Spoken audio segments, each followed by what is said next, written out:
یا اهل الكتاب اے اهل کتابو قد جاءکم بتحقیق سر راغلی تاسو ته رسولنا زمون رسول یعنی نبی علیہ السلام یبینو دبارا دی چې بیان کی لکم تاسو ته علی فترتن د رسولانو د وقفین بعد علی فترت من الرسل د رسولانو د وقفین بعد فترت دا هغه دور طویل شي چې یو پیغمبر راشي او د هغه پیغمبر د احکامات او آثار ختم شي او په دغه چې کوم دي درمیان کې بل پیغمبر نه وی راغلی نو د یو پیغمبر نه تر بل پیغمبر پورې دا کم وخت دی د فترت ویل شي دغه شان د عیسی علیه السلام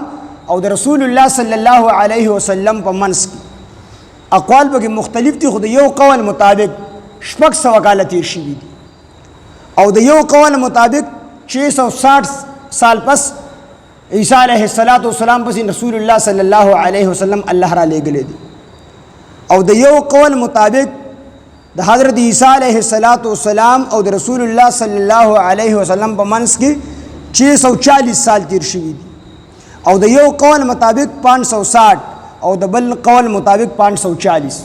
اندازتاً شپږ سوه کاله د دې په منځ کې وقفه تېره شوې ده نو چې دومره وخت پس پیغمبر راشي نو پکار دی چې د یهود او نصارو ته خوشحالېدلې چې دا خو الله نعمت راولېږو زموږ دپاره او دوی به ډایرکټ ایمان راوړی وي نو په ځای د خوشحالېدو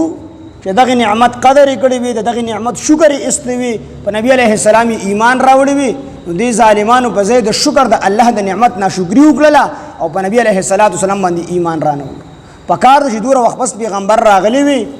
چې خلک دې حد ته رسېدلي چې ژوندیلونه به یې ښخولي ولې پیغمبر منځ کې نه و راغلی که نه چې د دغې خلکو تربیت نه و کړی نو د دې وجې نه پکار دی له دا و چې دوی خوشحاله شوي وي او دوی د دغې نعمت شکر ادا کړی وي دوی د دغې نعمت ناشکري وکړله په نبي علیه السلام یې ایمان رانه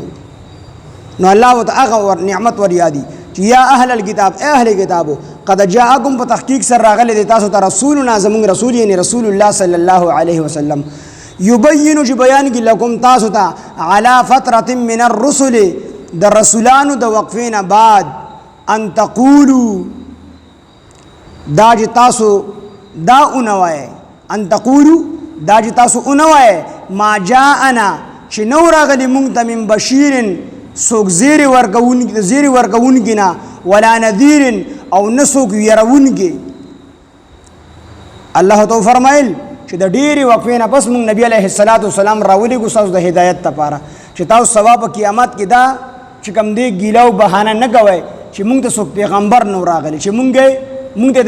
د جنت زیرې راکړی وي او مونږ ته څوک پیغمبر نه راغلی چې مونږ ستا د عذاب د جهنم نه یراولی وي د دې لپاره الله پاک وایي ما نبي علیه السلام راولېږو ان تقولو دا چې تاسو بیا دا ونه وایئ چې ما جاءنا من بشیر چې نو راغلی مونږ ته څوک زیرې ورکوونکي جنت طرف ته ولا نذیر او نه څوک مونږ ته راغلی ویرونکي د جهنم نه فقد جاءکم په تحقیق سره راغلی دی تاسو ته بشیر زیرې ورکوونکي د جنتو ونذیر او ویرونکي د جهنم نه والله الله تعالی علی کل شیء قدیر په هر څیز باندې قادر دی